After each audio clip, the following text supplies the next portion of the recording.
Hi guys. आज हम लोग स्टार्ट कर रहे हैं ऑटोमेशन। ये क्लास जूनियर इंजीनियर इलेक्ट्रिकल वाले स्टूडेंट्स के लिए है, जो बच्चे जूनियर इंजीनियर इलेक्ट्रिकल की तैयारी करते हैं, जैसे कि यूपीपीसीएल, यूपीआरमिनल, स्टेट और गवर्नमेंट लेवल के जो भी बच्चे प्रिपरेशन करते हैं उनके लिए क्लास है। तो जो फिफ्थ और सिक्स्थ सेमेस्टर में PLC, SCADA, micro controller, micro processor ये सारे ऐड हुए हैं, उसी में से एक टॉपिक है ऑटोमेशन का, इंडस्ट्रियल ऑटोमेशन। ठीक है, तो इंडस्ट्रियल रिसेंटली के जो भी एग्ज़ाम्स हो रहे हैं तो उसमें इंडस्ट्रियल ऑटोमेशन से बहुत ज़्यादा क्वेश्चन आ रहे हैं, पीएलसी, स्काडास। मैं ग्रेजुअली वन बाय वन करके सारे मैं लेक्चर में सारे टॉपिक कंप्लीट करा दूंगी। ठीक है, तो आज के जो टॉपिक में हम लोग स्टार्ट करने वाले हैं वो है ऑटोमेशन। ऑटोमेशन ये क्या है? ऑटोमेशन का मतलब होता है ऑटोमेटिक, कोई चीज़ ऑटोमेटिक हो जाना। ठीक है, जैसे कि उसको सिग्नल मिला और वो सिग्नल मिलते ही उसको सेंस किया और सेंस करने के बाद वो तुरंत ऑटोमेटिक अपना आउटपुट दे दिया। राइट। ऑटोमेशन एक essentially the use of automatic technology है। ये ऑटोमेशन क्या है? एक ऑटोमेटेड टेक्नोलॉजी है एंड मशीनरी फॉर प्रोसेस। जो हमारी मशीन्स होती हैं, जैसे कि मैन्युफैक्चरिंग हो गई, प्रोडक्शन हो गई, ये सारी जो मशीनरी होती है इनमें ऑटोमेटिक होता है। जैसे इंडस्ट्री में बॉटल फिलिंग हो गया या कोई भी प्रोडक्शन है वो ऑटोमेटिक फिल हो रहा है, ऑटोमेटिक कट हो रहा है, तो उसको सिग्नल दिया, वो सेंस कर रहा है ना, उसके लिए उसको प्रोग्राम किया गया है। तो इसके लिए ये ऑटोमेशन ज़रूरी है। ऑटोमेशन का और भी सारे प्रॉफिट हैं, जैसे कि ह्यूमन एरर्स को कम करता है। जैसे जो भी ह्यूमन लेबर लगते हैं, तो अगर कोई ह्यूमन लेबर बार बार उसी काम को करेगा तो हर बार कुछ ना कुछ उसमें एरर आ जाएगी। इस एरर को कम करने के लिए, लेबर को कम करने के लिए, उसकी सेफ्टी को बरकरार रखते हुए, उसकी इफ़िशियंसी को बरकरार रखते हुए, इन सब चीज़ों के लिए ऑटोमेशन का यूज़ होने लगा है। पहले ये क्या होता था? थ्योरेटिकल था, बट अब ये जो है ये प्रैक्टिकल होने लगा है और इसके बाद में अब ये एग्ज़ाम्स में बहुत ज़्यादा इससे क्वेश्चन बनने लगे हैं। ठीक है, तो चलिए आज का स्टार्ट करते हैं। तो automation is essentially the use of automated technology and machinery for process such as manufacturing, eliminating the need of extra labour को भी एलिमिनेट कर देती है यह ऑटोमेशन। ठीक है, इसके एडवांटेज क्या क्या हैं देख लेते हैं। जो ह्यूमन लेबर रिक्वायरमेंट्स है उसको कम किया जा सकता है और कंसिस्टेंसी, क्वालिटी में कंसिस्टेंसी होती है। राइट। एक प्रीसियस, एक विदाउट एरर, बिल्कुल प्रीसियसली वर्क होता है। Fever risk of human error, risk human error, human नहीं रहेगा तो एरर भी नहीं होगी। ठीक है, fever risk of human error, ये एरर, ह्यूमन एरर जो होती है वो कम हो जाती है। और improve health and safety, health और सेफ्टी भी इम्प्रूव। क्यों? क्योंकि जब ह्यूमन नहीं जाएगा तो उसकी हेल्थ से जो जुड़े हुए इशू हैं वो नहीं होंगे। इम्प्रूव इफ़िशियंसी, और जो मशीन है और जो भी वर्कआउट हो रहा है फैक्ट्री कंपनीज़ में, उसकी इफ़िशियंसी, जो भी हमारे मैन्युफैक्चरर डिवाइसेस होती हैं उनकी इफ़िशियंसी बढ़ जाती है। राइट। नेक्स्ट है इसी में टाइप्स ऑफ ऑटोमेशन। ऑटोमेशन के टाइप्स क्या क्या हैं? ऑटोमेशन के टोटल 5 टाइप्स होते हैं। कौन कौन से? एक होता है building automation, second industrial automation, third lighting automation, fourth office automation, fifth scientific automation. Building automation में जैसे कि लिफ्ट हो गया, एलिवेटर, लिफ्ट। राइट। लिफ्ट में क्या होता है कि जहाँ हमें जाना है बटन पुश किया, चले गए, ऑटोमेटिक वहाँ आएगा, ऑटोमेटिक लिफ्ट स्टे हो जाएगी। राइट। सेम इस स्मोक टावर बिल्डिंग्स में लगे होते हैं, वो स्मोक को डिटेक्ट करते हैं कितना यहाँ स्मोक हो रहा है कि नहीं हो रहा है। अगर हो रहा है तो उसको डिटेक्ट करके तुरंत क्या कर देंगे? स्टॉपिंग पोजीशन कर देंगे। राइट। तो इसका मतलब ये है कि बिल्डिंग ऑटोमेशन में क्या क्या, जैसे कि लिफ्ट, स्मोक टावर, ये सारे बिल्डिंग ऑटोमेशन में आते हैं।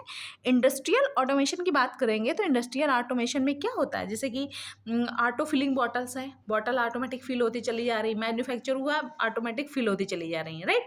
तो ये सारे हमारे ऑटो फिलिंग बॉटल्स जो हैं, और मशीन्स की स्पीड कैसे वेरी करनी चाहिए, कितनी वेरी करनी चाहिए, कब वेरी करनी चाहिए, ये सारे के सारे जो पॉइंट्स हैं ये हमारे इंडस्ट्रियल ऑटोमेशन से जुड़े हुए हैं। राइट। नेक्स्ट है लाइटिंग ऑटोमेशन। लाइटिंग ऑटोमेशन में क्या क्या आएगा एग्जाम्पल्स में, जैसे स्ट्रीट लाइट होती है, स्ट्रीट लाइट ऑटोमेटिक होती है। और इसके बाद की अगर बात करेंगे तो स्ट्रीट लाइट में एक प्रोग्रामिंग की जाती है कि अगर इस पर्टिकुलर वैल्यू से नीचे अगर लाइट है एरिया में, ठीक है, तो उसके बाद स्ट्रीट लाइट ऑटोमेटिक ऑन हो जाएगी। अगर एक पर्टिकुलर उसकी एक वैल्यू होती है, एक मिनिमम उसका ल्यूमेन होता है, लक्ष्य होता है, अगर उससे नीचे अगर वैल्यू है लाइट की उस सराउंडिंग्स में, तो वो ऑटोमेटिक लाइट ऑन हो जाएगी। ये होता है ऑफिस ऑटोमेशन की। जैसे बात करेंगे तो जैसे कि यहाँ से रिमोट एरिया, जैसे कि ऑफिस ऑटोमेशन में जैसे रिमोट एरिया की चीज़ें हैं वो कंट्रोल की जाती है, जैसे घर से बैठे वर्क फ्रॉम होम करते हैं, ठीक है, तो ये सारे क्या है ऑफिस ऑटोमेशन।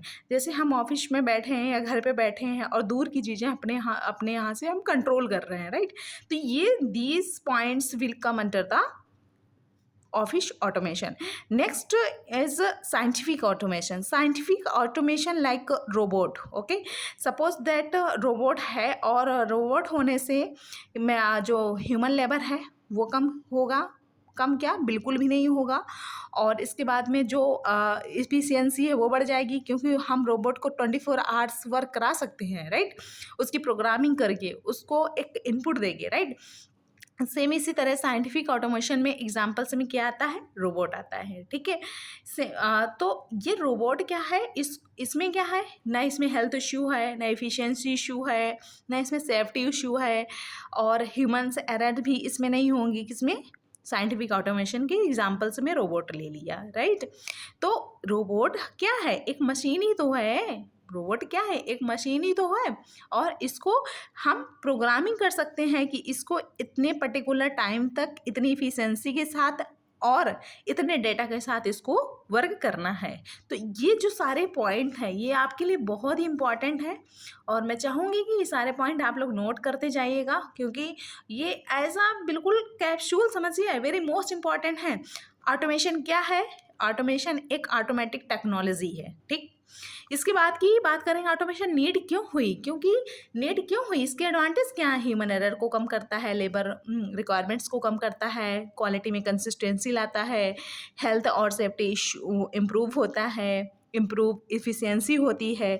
5 टाइप्स के ऑटोमेशन होते हैं, कौन कौन से होते हैं, बिल्डिंग ऑटोमेशन। बिल्डिंग ऑटोमेशन में आता है lift, smoke tower, like this, okay. Second है इंडस्ट्रियल ऑटोमेशन। इंडस्ट्रियल ऑटोमेशन में ऑटो फिलिंग बॉटल्स, जैसे कि मशीन की स्पीड कैसे वेरी कराई जाती है, कितनी वेरी कराई जाती है, और कितने टाइम तक वेरी कराई जाती है, ये सारे के सारे पॉइंट्स हैं। थर्ड है हमारा lighting, lighting automation. Lighting automation में स्ट्रीट लाइट है एग्जाम्पल्स, राइट।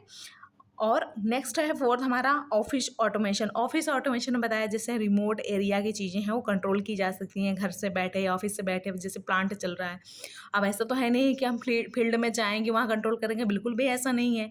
हम ऑफिस से बैठे ही बैठे वहाँ कंट्रोलिंग कर सकते हैं, राइट। और सारा डेटा एनालाइज कर सकते हैं, क्या हो रहा है, क्या फंक्शन चल रहा है, क्या इशू आ रहे हैं, क्या इम्प्रूवमेंट हो रहा है, क्या किस क्वांटिटी की डिक्रीजमेंट हो रही है, किस क्वांटिटी की इंक्रीजमेंट हो रही है, कितनी पावर जा रही है, कितनी पावर आ रही है। ये सारे डेटा का डेटा हम ऑफिस से बैठे रिमोट एरिया की चीज़ों को कंट्रोल कर सकते हैं। ये सारा आता है ऑफिस ऑटोमेशन में।